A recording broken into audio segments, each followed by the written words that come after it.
glad to be part of this.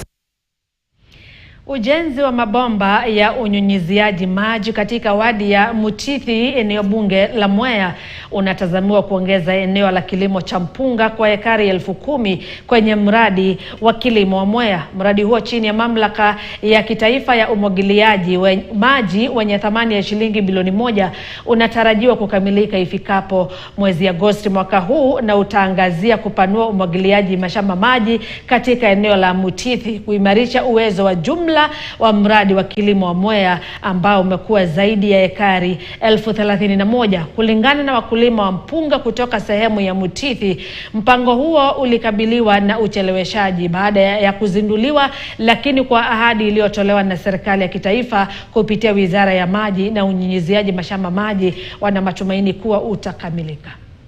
Zile lining zilifanywa kidogo sisa kufanya kazi kwa haraka na kuteremsha maji kwa haraka, na kwa vile imefanywa section kidogo, kama serikali inaweza saidia ifanyie hii lining kidogo, iongeze lining, wakulima wako tayari kufanya kazi. Huu mradi ambao ulianzishwa na serikali, na huu mradi ni wa manufaa hasa kwa wakulima wa mchele, sababu huu mradi utaongeza maji, na maji yatakapoongezeka kutakuwa na upanuzi wa ukulima wa mpunga, na wale wakulima watafaidika.